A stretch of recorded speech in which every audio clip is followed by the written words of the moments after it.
Hello friends, KSR academy commerce institute के YouTube channel पर एक बार फिर से आपका हार्दिक स्वागत है। पर्सन की लिस्ट में आज हम बात करने वाले हैं कंपनी के बारे में। हमने प्रीवियस में बात की थी इंडिविजुअल, पार्टनरशिप, HUF और आज हम बात करेंगे कंपनी। कंपनी क्या होती है, कंपनी कितने टाइप्स की होती है, listed, unlisted company, subsidiary, holding company क्या होती है, ये आज हम इस वीडियो के अंदर डिटेल में कवर करने वाले हैं।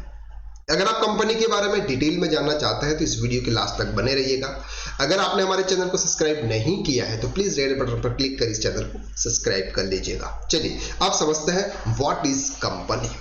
हमने प्रीवियस में बात की थी कि जब दो या दो से ज्यादा लोग मिलकर अगर किसी बिजनेस को करते हैं तो उसे हम बोलते हैं पार्टनर्स, यानी कि पार्टनरशिप फर्म कहा जाता है।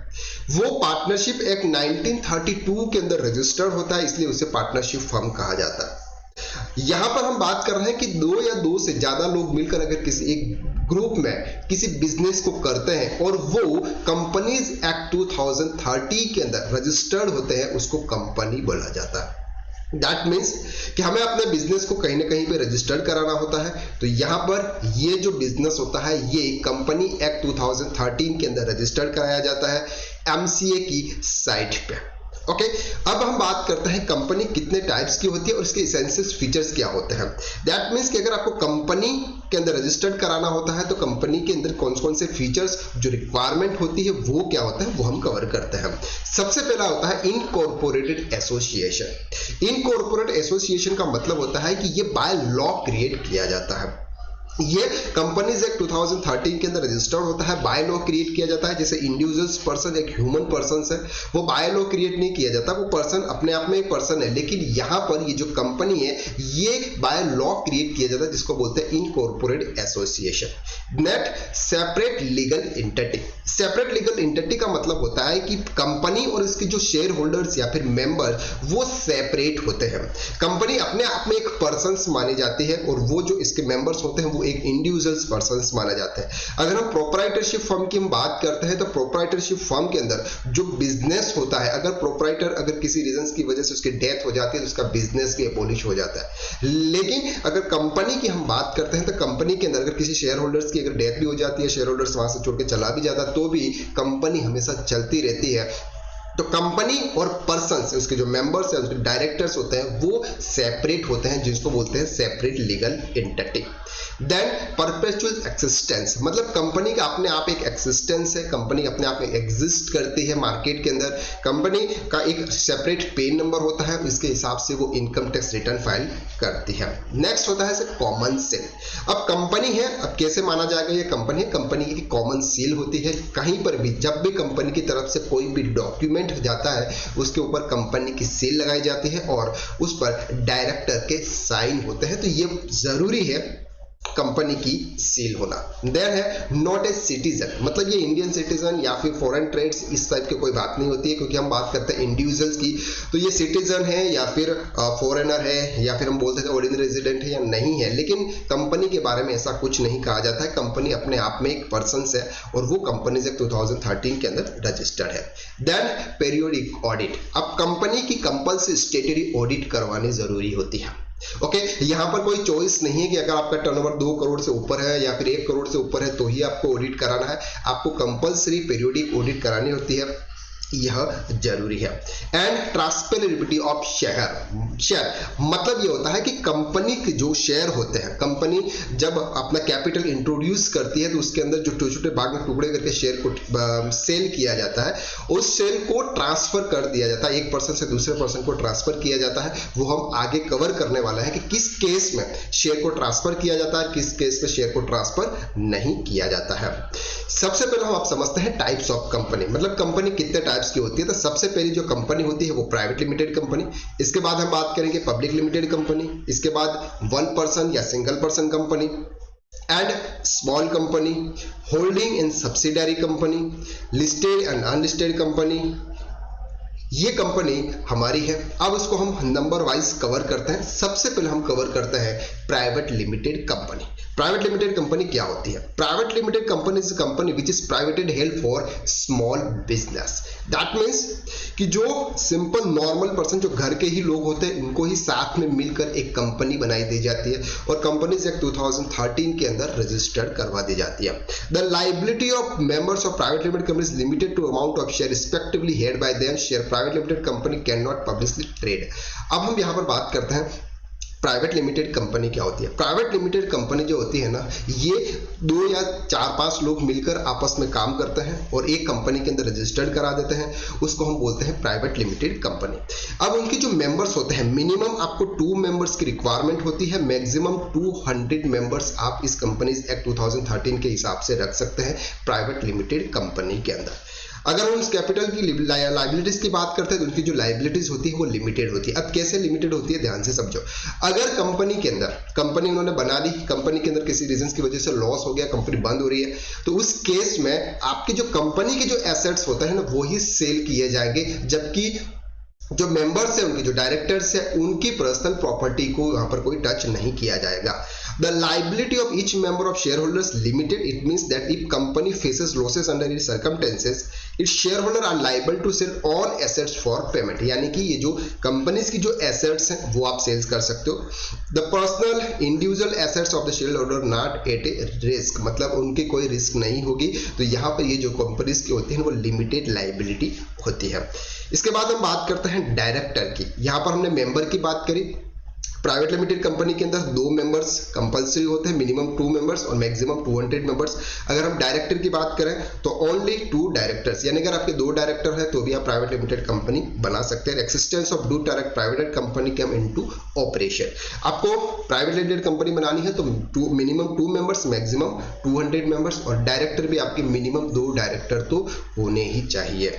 एंड पेड अप कैपिटल, आपको कंपनी स्टार्ट करनी है प्राइवेट लिमिटेड, तो जो कैपिटल है उसका paid up capital 1 lakh rupees होना चाहिए। पेड अप कैपिटल का मतलब क्या होता है, जो शेयर होते हैं वो शेयर परचेज करते हैं, तो यहाँ पर ये जो कंपनी के मेंबर्स होते हैं वो ही शेयर परचेज करते हैं। अब प्राइवेट लिमिटेड कंपनी के अंदर क्या होता है कि जो शेयर्स होते हैं वो ट्रांसफर नहीं किए जाते हैं। ये ट्रांसफर नहीं किए जाते हैं, जो शेयर इनके होते हैं वो उन्हीं के होते हैं। बाकी अगर वो शेयर वापस कंपनी को दे सकते हैं, लेकिन वो किसी अदर पर्सन को सेल नहीं कर सकते हैं प्राइवेट लिमिटेड कंपनी के अंदर। ओके, तो ये था प्राइवेट लिमिटेड कंपनी। अब हम बात करते हैं public limited company.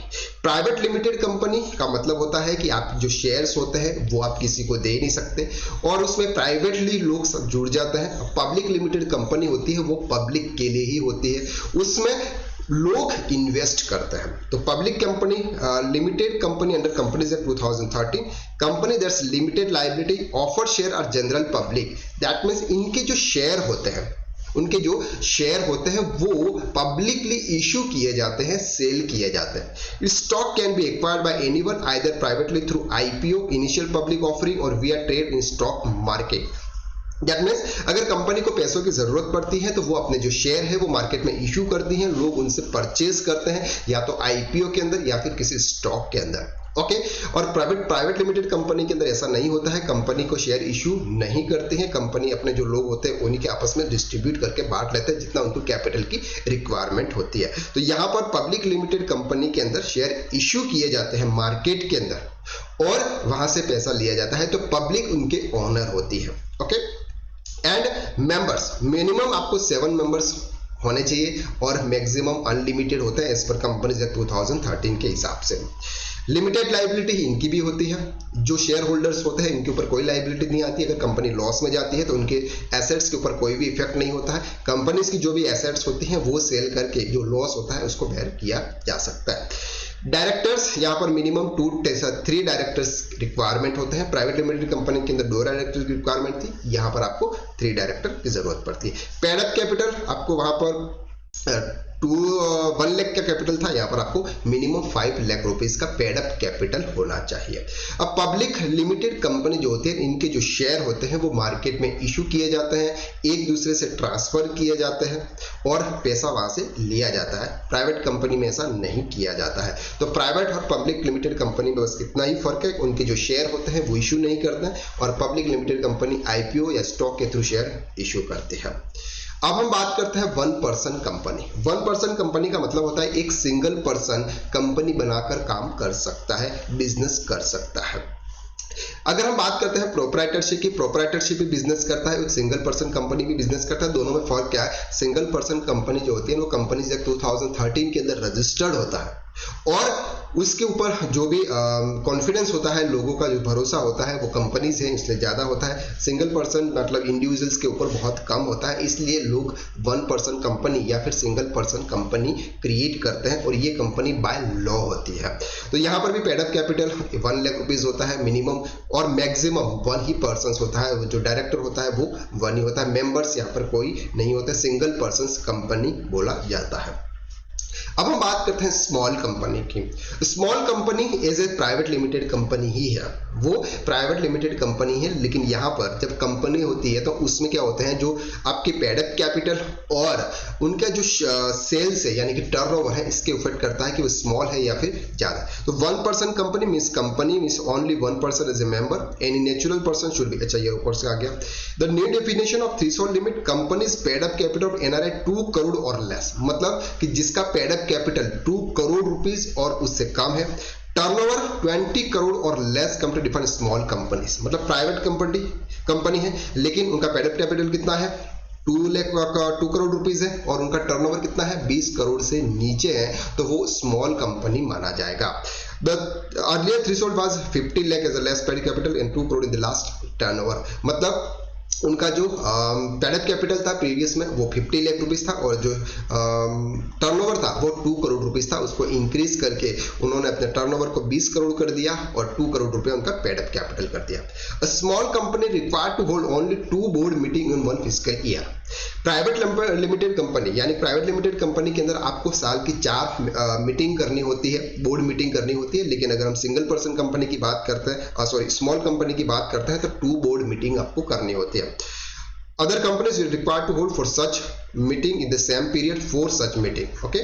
Apart from this, small companies are not required to maintain their cash flow statement. अगर हम प्राइवेट लिमिटेड कंपनी की बात करते हैं तो आपको वहां पर कैश फ्लो स्टेटमेंट मेंटेन करना होता है और स्मॉल कंपनी के अंदर कैश फ्लो स्टेटमेंट मेंटेन करने की जरूरत नहीं होती है। Their annual return could simply signed by company secretary or a single director. Single director या फिर कंपनी सेक्रेटरी के थ्रू ही उसकी जो भी एनुअल रिटर्न्स है वो फाइल किए जाते हैं। तो small company as well as private company होती है, लेकिन उसमें से भी ये होता है कि इनका जो टर्नओवर होता है वो 20 करोड़ से ऊपर हो जाता है तो आप उसे प्राइवेट लिमिटेड कंपनी बोल सकते हैं और 20 करोड़ से नीचे है तो स्मॉल कंपनी बोल सकते हैं। अगर उनका paid up capital 2 crore rupees से ज्यादा है तो प्राइवेट कंपनी, 2 करोड़ नीचे है तो स्मॉल कंपनी। स्मॉल कंपनी के अंदर क्या है, आपकी जो बोर्ड मीटिंग है वो बोर्ड मीटिंग आपको साल में 2 ही करनी होती है, बाकी प्राइवेट लिमिटेड में आपको 4 करनी होती है। ओके, अब हम बात करते हैं holding and subsidiary company. Holding and subsidiary company क्या होता है? फॉर एग्जांपल ए बी, ये 2 कंपनी है। ओके, ए ने बी के अंदर 50% से ज्यादा इन्वेस्ट किया हुआ है, ए ने बी के अंदर 50% से ज्यादा का इन्वेस्ट किया हुआ। Holding company is company that's own more than half of another company stock, hence capacity controlled operation. That means यहां बोला जाता है कि अगर आप 50% से ज्यादा अगर किसी कंपनी में इन्वेस्ट करते हैं तो आपके ऊपर पूरा ऑपरेशन आपके हाथ में आ जाता है। तो ए ने क्या किया हुआ है, बी के 50% शेयर परचेज किए हुए हैं, तो ये क्या है, होल्डिंग कंपनी है, होल्डिंग कंपनी है। और बी क्या है, सब्सिडायरी कंपनी है। तो बी मतलब बी जिसके ऊपर 50% किसी अदर कंपनी का वर्चस्व होता है उसको हम बोलते हैं सब्सिडायरी कंपनी। तो होल्डिंग कंपनी और सब्सिडायरी कंपनी का मतलब आपको समझ में आ गया। होल्डिंग कंपनी का सिंपल सा मतलब होता है कि आपने ए ने बी की कंपनी में 50% इन्वेस्ट किया तो ए इज ए होल्डिंग, और जिस कंपनी में इन्वेस्ट किया किसी कंपनी ने उसको बोलते हैं सब्सिडायरी कंपनी। अब बात करते हैं लिस्टेड और unlisted company. Listed unlisted company ये से बात होती है पब्लिक लिमिटेड कंपनी के अंदर ही। स्मॉल कंपनी और प्राइवेट लिमिटेड के अंदर लिस्टेड अनलिस्टेड की बात ही नहीं आती है। लिस्टेड कंपनी मतलब unlisted company is one that registered of various recognised stock exchange, यानी सेबी के अंदर रजिस्टर्ड होती है और उनके जो शेयर होते हैं वो स्टॉक मार्केट के अंदर सेल परचेज सेल्स किए जा सकते हैं, उसको बोलते हैं लिस्टेड कंपनी। अनलिस्टेड कंपनी का मतलब कि वो कहीं पर भी लिस्टेड नहीं होते, किसी भी सेबी गाइडलाइंस के हिसाब से काम नहीं करती है। The follow guidelines given by SEBI यानी कि security exchange board of India के थ्रू काम करती है लिस्टेड कंपनी, और ये जो कंपनी काम करती है सेंट्रल गवर्नमेंट या फिर एमसीए के थ्रू काम करती है। तो अनलिस्टेड कंपनी होती है जो सेबी के अंदर रजिस्टर्ड नहीं होती है, लिस्टेड कंपनी जो होती है वो सेबी के अंदर रजिस्टर्ड होती है। तो जो आप देख रहे हैं मार्केट में लोग ट्रेडिंग करते हैं वो लिस्टेड कंपनी की करते हैं। अनलिस्टेड कंपनी की ट्रेडिंग मार्केट में शेयर ऐसे ओपनली मिलते भी नहीं है और वहां पर उसे इस तरह से ट्रेडिंग नहीं की जाती है। तो आई होप कि आपको कंपनी के बारे में डिटेल में समझ में आ गया है कि कंपनी क्या होती है, किस तरह से होती है, लिस्टेड और अनलिस्टेड कंपनी, सब्सिडियरी और होल्डिंग कंपनी क्या होती है। आने वाले लेक्चर्स में हम कंपनीज वाइज डिटेल करेंगे कि प्राइवेट लिमिटेड कंपनी क्या होती है, पब्लिक लिमिटेड कंपनी क्या होती है, जिसको हम डिटेल में एक्सप्लेन करेंगे। आज तो यहाँ पर हमने शॉर्ट में किया क्योंकि वीडियो बहुत लंबा हो जाता, इसलिए हमने इसको शॉर्ट में कवर किया है। अगर आप डिटेल में एक्सप्लेन करना चाहते हैं, डिटेल में इसको और भी समझना चाहते हैं, तो आप हमारे इस चैनल को सब्सक्राइब कर लीजिएगा। नेक्स्ट वीडियो आपको इनके डिटेल्स में मिलने वाला है। तो आज के लिए बस इतना ही, फिर मुलाकात करते हैं, तब तक के लिए thank you so much, have a nice day.